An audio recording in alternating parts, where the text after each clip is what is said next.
The morning air at Denver International Airport shimmered with a golden hue as travelers bustled through the gates, wheeling carry-ons and clutching coffee cups. Flight 282 to Chicago was boarding at Gate C-23. For most of the 147 passengers, it was just another flight. A short 2-hour journey to reconnect with family, return to business, or make a layover.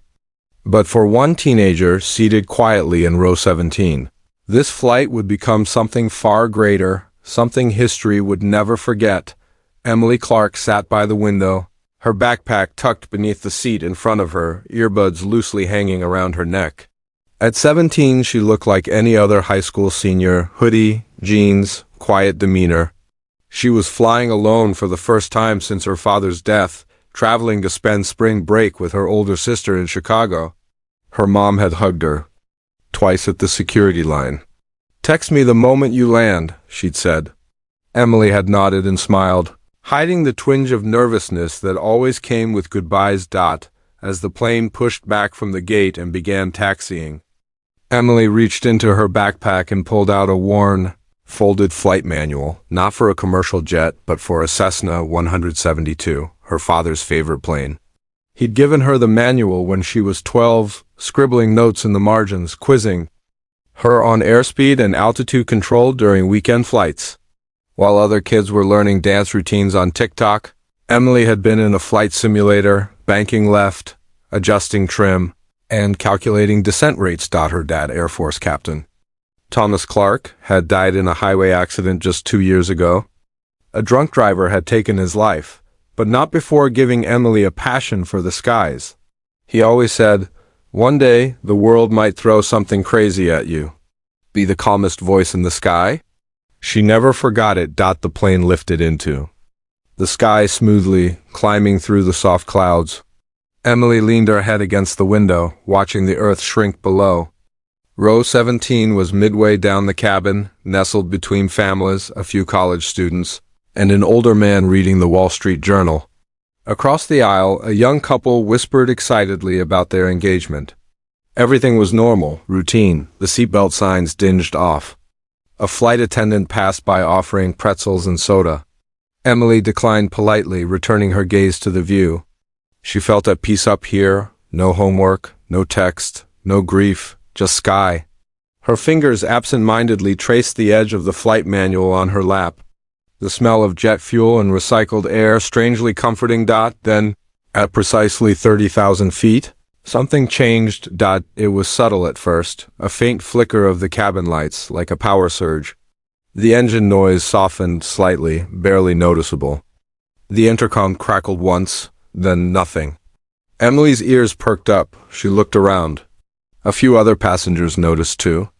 The flight attendant in the forward galley tapped her earpiece and frowned, trying to hail the cockpit. 10 seconds passed. Then 20, no announcements, no updates. The plane flew steady, but something was off. "Must be a technical glitch," the man in 17A muttered, folding his newspaper. Emily's eyes narrowed. Her instincts, shaped by hundreds of hours in simulators, told her something was wrong. More than just a power flicker. The lead flight attendant walked quickly down the aisle toward the cockpit, rapping sharply on the door. "Captain?" she called. No answer. She knocked harder. "Captain Harper, First Officer Dade?" Silence. She turned, pale-faced, and picked up the interphone again. Nothing. Passengers began murmuring. One man stood, only to be asked to sit back down. A child started crying 2 rows ahead. The mood shifted slowly, like water beginning to boil. Emily sat still, heart thudding. She looked down at the manual on her lap. Her fingers tightened around its edges. Up front, the flight attendant turned toward the cabin. "Is there a doctor on board?" she asked aloud, though her voice trembled. Not with medical concern, but with the weight of something she couldn't explain. The plane was still flying. The autopilot held it steady, but something deep in Emily's bones told her, no one is flying this plane anymore. The silence in the cabin grew heavier with each passing second. The soft hum of the engines continued, but there was something unnatural about the stillness. No announcements, no smiling voice from the cockpit to assure everyone it was just a technical hiccup. The calm that once filled the aircraft now felt eerie, like everyone was collectively holding their breath. Flight attendants exchanged glances that said more than words. One of them, a younger woman with a trembling hand, picked up the intercom again, pressed a few buttons and tapped the mic. It didn't respond. The little green light that normally flicked on remained dark. A man near row 10 stood tall and anxious. "What's going on up there?" he called out, voice strained. "We're checking now, sir," the lead attendant answered, trying to stay composed. But Emily could see the tightness in her jaw. This wasn't normal. Then came the thud. It wasn't loud, but enough to make heads turn. The flight attendant at the cockpit door had knocked harder, with urgency. "Captain Harper," she shouted, louder this time. "Captain, respond." She turned to the other attendant behind her and whispered something. The second attendant dashed down the aisle toward the rear, likely heading for the emergency. "Access kit." Emily's stomach tightened. Something was wrong. Not just a broken speaker or a minor comms glitch. The pilots weren't answering. The intercom system wasn't working. And now the attendants were looking for keys. The man in 17A leaned over toward Emily. "Is this part of the flight?" he asked quietly, almost joking, trying to dispel his own nerves. Emily didn't answer. Her eyes were locked on the cockpit door. Her mind raced. A mechanical fault? A hijack? A rapid decompression? No, she would have felt that. Then a terrifying thought crept in. What if the pilots are unconscious? That's when she saw it. The flight attendant returning from the rear of the plane with a silver box marked emergency access. It held tools, oxygen tanks, and a key card for the cockpit override, something used only in extreme cases. Emily's heart pounded. Her dad had talked about this once. If both pilots became incapacitated, a passenger with aviation knowledge could potentially help stabilize the aircraft long enough for air traffic control to issue instructions. It was rare, nearly impossible, but not unthinkable. The flight attendant used the override and cracked open the cockpit door slowly, her hand covering her nose. She gasped and pushed it fully open, revealing what no one on board could have expected. Both pilots slumped in their seats, motionless. "Get oxygen up here now," she shouted. Passengers started panicking. Someone screamed. Another person stood and reached for the overhead bin, fumbling for something, anything. Emily stood, her instincts overriding fear. She stepped into the aisle, gripping the seat backs. "For balance? Is it the pilots?" she asked the flight attendant directly. "They're out cold. We think it's a gas leak, maybe carbon monoxide. Cabin's still pressurized, but the cockpit..." Her voice cracked. "They're not responsive." Emily didn't hesitate. "I know how to fly," she said, her voice more confident than she felt. The attendant looked her over. Teenager. Hoodie. Backpack. Way too young to be talking like a pilot. "My dad was Air Force. I've flown real planes. Small ones and sims. I know this isn't the same, but I can read instruments, and I know how to talk to a TC." The flight attendant hesitated. For a moment, the only sounds were murmurs and the soft rush of air through the vents. Finally, she nodded. "Come with me." As Emily followed her toward the cockpit, 147 lives watched in stunned silence. A teenage girl was stepping into the pilot's seat, and the plane was still flying itself for now. The cockpit smelled faintly metallic, tinged with something sharper, a hint of chemicals that made Emily instinctively cover her nose. The flight attendant reached for the emergency oxygen masks tucked near the pilot seats and helped Emily slip one over her face. It was cold and awkward, but necessary. Both pilots were breathing, barely unconscious but alive. Emily's hands trembled slightly as she stepped between them, scanning the glowing instrument panels. It looked overwhelming, alien even, but not unfamiliar. Her father had shown her the layouts of jet cockpits once. She remembered the mantra, scan, don't stare. Trust your training. Her eyes moved across the displays. Autopilot, active, altitude 30,000 feet, holding, heading, drifting slightly off course, fuel, good, engines, stable. But no comms and both pilots were still out. The headset lay crooked on the co-pilot's seat. Emily reached for it and adjusted the mic near her mouth. Made, she said, her voice tight but clear. This is Flight 282. Pilots are unconscious. I am a passenger. I have limited flying experience. Requesting immediate assistance. She waited. Nothing, just the low buzz of instruments and the faint sound of air circulating. Try again. The attendant urged, handing her a laminated radio frequency chart. Emily scanned it, switching to the emergency frequency her dad once drilled into her memory. She repeated the call. This time, the static cracked to life. Flight 282, this is Chicago Center. Say again, Emily exhaled in relief. This is Emily. Clark, passenger. Seated in row 17. Both pilots are unconscious. I'm in the cockpit. I've flown single-engine aircraft. I can follow instructions. Please advise. There was a long pause, as if the controller needed a second to process what he just heard. Copy that, Emily. We're alerting emergency response. You're not alone. We're going to help you every step of the way. Emily nodded to herself, her fingers tightening around the yoke. Okay, just tell me what to do. Back in the cabin, passengers sat in stunned silence. A man near the front asked, "Did they say a girl's flying us now?" A woman clutched her rosary. One little boy whispered to his mother, "Can she do it?" The flight attendants moved quickly to calm people down, repeating only what they knew for sure, that someone was in control. But the truth, that a teenager was flying a commercial airliner, was almost too unbelievable to say aloud. Back in the cockpit, Chicago Center guided Emily step by step. Maintain heading 085, confirm autopilot still engaged.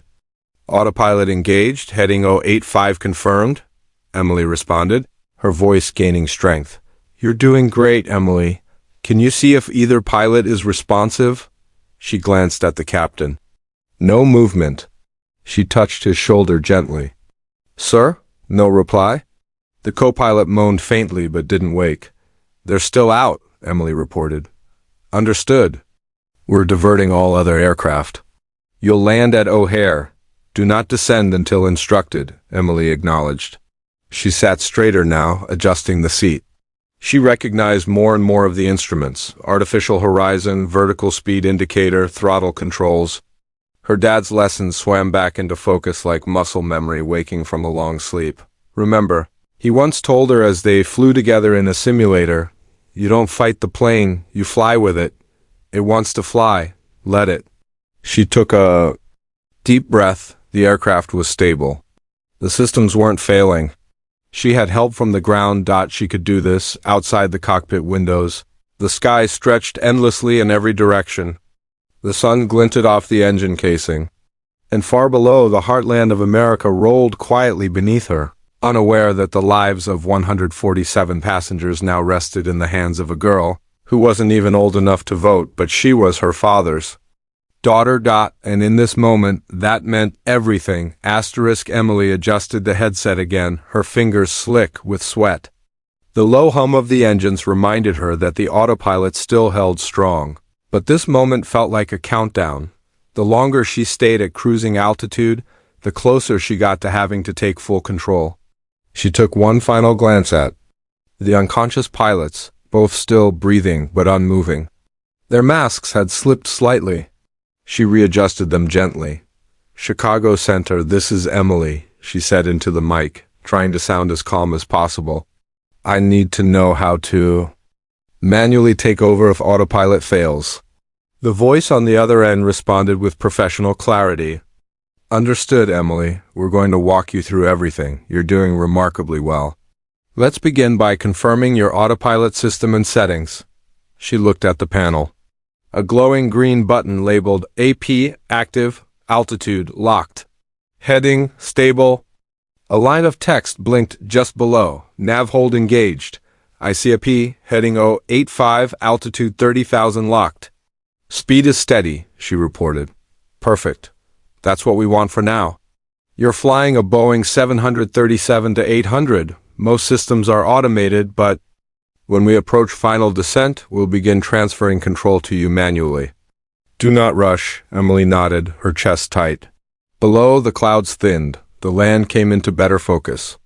A few tears pressed at the corners of her eyes, but she blinked them away. Not now. Later. In the cabin, the murmurs had changed to prayers, questions, and stunned whispers. One passenger, a retired firefighter from Kansas City, stood up and tried to make his way to the front. But a flight attendant gently blocked him. "Please sit, sir." "I'm not trying to cause panic," he said, voice low. "I just want to know if we're really being flown by." "A girl. She's not just a girl," the flight attendant said firmly. "She's the reason we're still in the air." That answer spread down the aisle faster than turbulence. Some passengers were shocked, others inspired. One woman whispered to the man beside her, "I've never prayed for someone I didn't know before." Back in the cockpit, Emily adjusted her seat forward, feeling dwarfed by the panel but determined to own it. Her hands hovered over the yoke. It was heavier than the ones she knew. Not plastic and light like the simulators, this felt real. Because it was, "Emily, we're going to prepare you to disengage autopilot when we give the signal. Do not do it yet. First, familiarize yourself with the throttle and flap controls. They're on the center console." She located the throttle levers, black handles curved like horns. "Flaps," labeled with a white dial beside them. "I see them," she confirmed. "Good. You'll only need to adjust them when we begin final." "Approach. We're clearing your descent path now?" Emily exhaled deeply. "Copy." She looked out the windshield. The horizon stretched wide, clouds drifting gently beneath them like a sea. In the distance, two dark shapes emerged. F-16 jets. "We've got visual confirmation," the controller said. "You're being joined by Air National Guard escorts. They'll fly beside you as you descend. It's just backup." "You've got this." A lump formed in Emily's throat. "Roger that." Inside the jet, people pressed their faces to the windows, stunned to see military aircraft flying in formation, just off the wings. The tension, the disbelief, it all felt surreal. A 17-year-old girl was preparing to fly them home, and the United States Air Force was backing her up. "Emily," the voice said through the headset again, "you're going to make history today. We'll begin your descent in the next 10 minutes. When you're ready, we'll walk you through every second." She gripped the yoke lightly. Her voice was steady now. "I'm ready." She didn't know if that was entirely true, but she knew one thing for certain. She would not let her father down. Down in the radar rooms and control towers of Chicago, the news spread fast. An untrained civilian, a teenage girl, had taken the pilot's seat of a commercial Boeing 737. The FAA issued immediate emergency protocols. Two F-16 fighter jets had already locked onto Flight 282's position and flanked it from either side. News outlets scrambled. Networks broadcast breaking updates. Teenage passenger attempts to land jet after pilot's collapse. Inside the cockpit, Emily didn't hear any of it. All she had was the headset, the hum of the instruments, and her own steadying breath. "Emily, we've cleared runway 14L at O'Hare," the controller said calmly. "Your descent will begin shortly. You're going to disengage autopilot on my count. Keep your hand light on the yoke, firm on throttle. We'll guide you step by step." "Copy," Emily replied. Behind her, one of the flight attendants stood just inside the cockpit door, watching silently. She wasn't just making sure Emily was okay. She was standing as a witness to something extraordinary. Emily reached forward. Her fingers hovered over the autopilot button. She thought of her dad's voice again. "Planes want to fly. Just help them land. Disengage autopilot in 3, 2, 1, now." Click. The aircraft gently rocked as Emily took manual control. For a second, her breath caught. The feeling was different, heavier than anything she'd flown before. But then muscle memory took over. She guided the yoke with care, making micro-adjustments to keep the plane level. "You're doing perfect." The controller's voice reassured. "Descend to 24,000 feet. Pull throttle back slightly. Watch your vertical speed." Emily adjusted as instructed. The altimeter began ticking down. Her pulse surged with it. In the cabin, the announcement came, "Ladies and gentlemen, please remain seated. One of our passengers, a trained civilian, is flying the plane with assistance from air traffic control.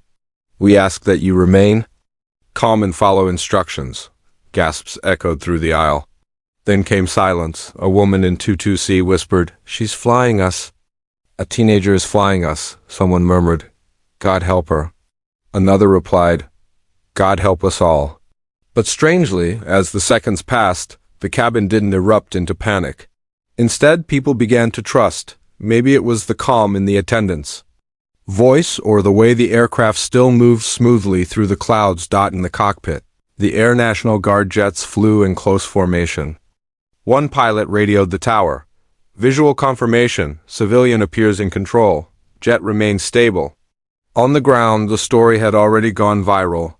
Emily Clark's name appeared across headlines. Her middle school photo, the most recent the media could find, flashed on screens worldwide. "Who is Emily Clark?" they asked. "A pilot's daughter becomes a nation's hope."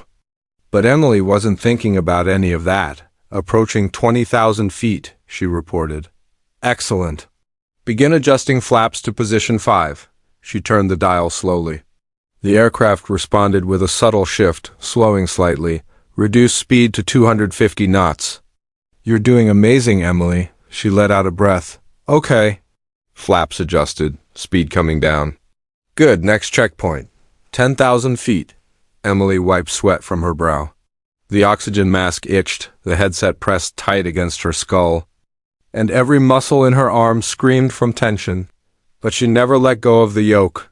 "You were made for this," she told herself. Dad made sure of it. Back in the cabin, the little girl in row 15 turned to her mother. "She's brave," she whispered. "She's a miracle," the mother replied. Her voice cracking. At 15,000 feet, the clouds broke. And there it was, the skyline of Chicago, glinting like glass. The runway stretched ahead like a narrow promise. "Emily," the controller said, "you're going to land this plane. We'll bring you home." And Emily, jaw tight, hands steady, simply answered, "Let's finish this." Asterisk, the city unfolded beneath her like a living map, grids of roads, tiny cars, the glittering sweep of Lake Michigan stretching into the horizon. Emily's knuckles were white on the yoke. Her breathing was steady, but each exhale sounded like thunder in her headset. "Emily, you're cleared for final approach," said the calm voice from Chicago Center. "Reduce speed to 190 knots. Begin gradual descent to 3,000 feet. "Roger that," Emily replied, voice calm but her chest tight. She adjusted the throttle, easing it back. The engines responded with a subtle whine, and the aircraft's nose began to lower. Out of the corner of her eye, the two F-16s still flanked her like guardian angels in gray armor. "Begin extending flaps to position 10. The controller instructed. Emily reached down and turned the flap dial with precision. Her hands moved with purpose now. Not flawlessly, but with care and memory. In her mind, her father's voice played like a ghost in the cockpit. "On approach, feel the air. You're not just flying, you're listening." Her eyes flicked across the panel. Altitude steady. Speed dropping, no alerts. She was in control. Inside the cabin, the passengers braced in silence. The nose of the plane had dipped slightly, the city now visible beyond the windows. A wave of gasps rippled through the rows as Chicago's skyline emerged. The Sears Tower, the blue of the lake, the long black line of O'Hara's runways in the distance. "She's bringing us in," someone whispered. "She's really doing it." A man in row 5 began to cry, openly, hands clenched around the armrests. A teenager was about to land a 90,000-pound jet with 147 people aboard, and there was nothing anyone could do but believe. "Gear down," the controller said. Emily moved her hand to the gear lever, pulling it down slowly. She felt the aircraft vibrate slightly as the landing gear deployed. A row of green lights on the panel lit up. "Gear down and locked," she confirmed. "Flaps to 30, adjust pitch slightly upward." "You're doing perfect." "I've got visual on the runway," Emily said, eyes narrowing toward the long gray strip cutting across the city below. The jet was descending smoothly. Ahead, O'Hare International looked like a nervous audience holding its breath. Emergency. Vehicles lined the tarmac, red trucks, yellow lights flashing. Foam rigs ready, all waiting for a teenager to defy the odds. Speed 150 knots. Slight right correction, heading 140. She adjusted course, the nose swaying slightly as the runway centered in her view. The plane responded, heavy but willing, altitude 1,500 feet. Looking good? Emily blinked away sweat, every muscle locked in focus. Her fingers gripped the yoke, her shoes firm on the rudder pedals, even if she barely needed them yet. She wasn't just flying the plane, she was the plane. Every breath matched the hum of the engines. Emily, the voice in her ear said. Quieter now, there are 147 people counting on you. But don't think about them. Just land this like you've done 100 times with your dad. She exhaled. Copy. At 1,000 feet, Emily began her final alignment. The ground rushed up fast, faster than it ever had in a Cessna. Buildings blurred past, and the runway widened like open arms. Throttle back slightly. Keep nose level. You're on glide slope. She eased the throttle down. The plane responded with a slow, sinking grace. Flare at 20 feet. The moment was near. Her eyes didn't blink. Her hands didn't shake. In the cabin, silence turned to prayer. People bowed their heads, held hands, gripped seats. And through it all, they felt it, not just fear, but awe. Emily Clark, 17. Years old, had brought them this far. Now she only had to land. The runway stretched wide ahead of her, shimmering in the afternoon light. Emily's pulse thundered in her ears. Every breath was calculated, every muscle locked in place. Below 500 feet, there was no more time for fear, only action. Throttle. To idle, came the voice from the tower. Idle confirmed, Emily answered, and gently pulled the throttle back. The aircraft slowed, and she began to feel the weight shifting. The nose dipped. The runway widened, like a final invitation. Prepare. To flare at 20 feet, Emily counted. 50, 40, 30, 20. She gently pulled the yoke back, not too hard, just enough to lift the nose slightly. Her fingers trembled, but her motion was steady, graceful. The main wheels touched down first with a hard thud. Not smooth, but stable. The rear jolted, and for a split second the plane bounced, threatening to tilt. Emily held on, then the nose came down, slamming into the runway with a jolt that sent a gasp through the cabin. The tires screeched. The aircraft skidded slightly left, but she corrected quickly with the rudder pedals, steadying the jet as it barreled down the strip. Brakes, Emily. Easy on the pedals.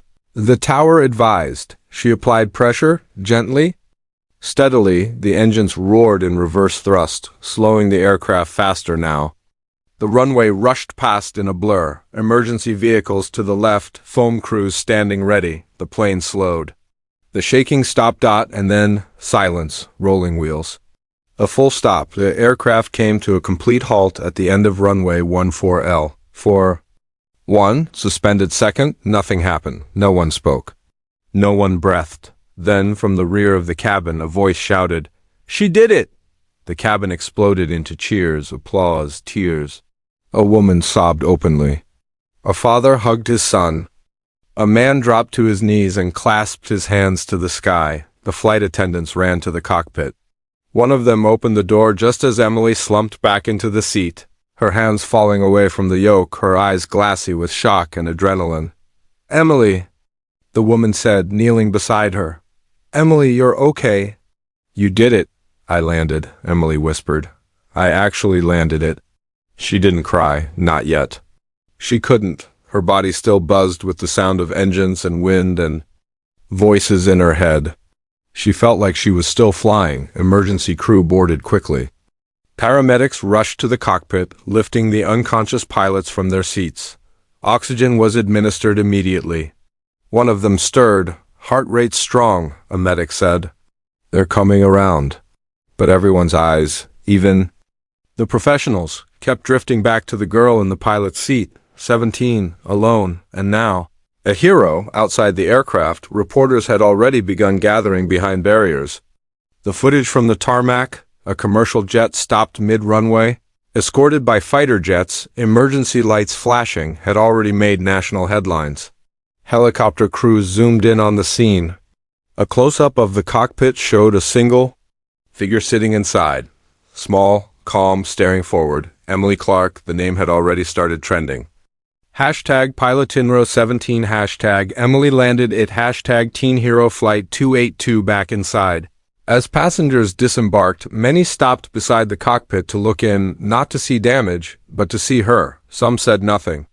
Others placed trembling hands over their hearts. An older woman whispered, "Thank you for bringing me home."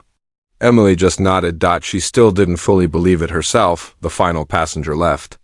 The jet sat still in the middle of O'Hara's busiest runway, surrounded by flashing lights and crews. In the cockpit, Emily finally unbuckled her harness and stood outside. Cameras waited, but before stepping off the plane, she reached into her hoodie pocket, pulled out a photo of her father, worn, creased, and tucked it behind the instrument panel. "You were right, Dad," she said softly. "The world did throw something crazy at me."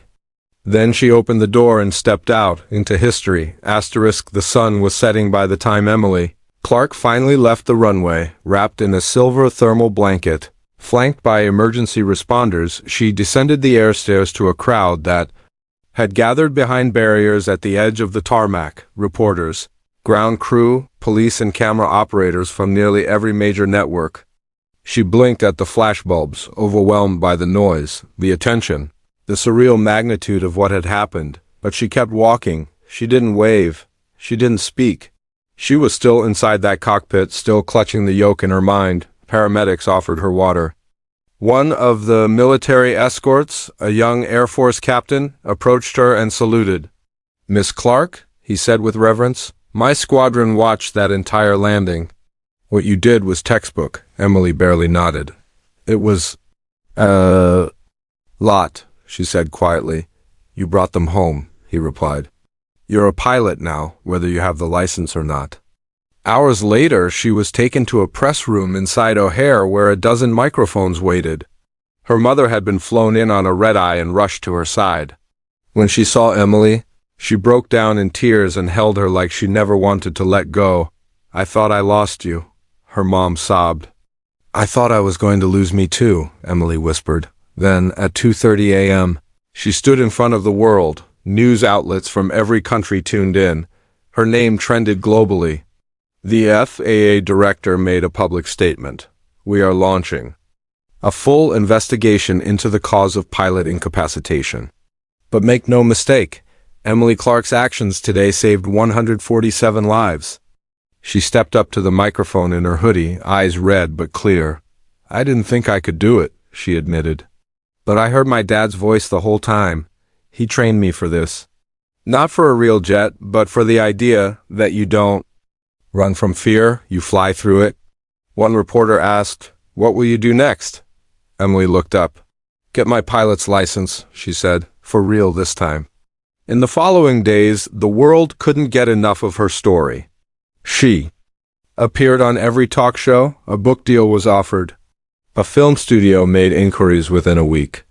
The FAA awarded her a certificate of civilian bravery, the youngest person in U.S. history to receive it, but Emily stayed grounded. She returned to school, finished her exams. She even went back to flying tiny Cessnas, this time under official instruction. At her first solo flight, her instructor left a note taped to the dashboard. "No one doubts you can fly. Emily, now prove it to yourself." She smiled and took off with the confidence of someone who'd already landed a jet. A year later, on a bright spring morning, she stood at the gates of the United States Air Force Academy. A full scholarship awarded for her actions that day on Flight 282. She wore a crisp blue uniform, her hair tied back, and a silver pin on her chest. Her father's old Air Force wings. As she walked onto the base for the first time, a group of cadets saluted her in silence, not for her rank, but for her courage. Emily looked up at the sky. Vast, clear, full of promise. "I'm ready," she whispered. She had once flown through fear. Now she would fly toward her future.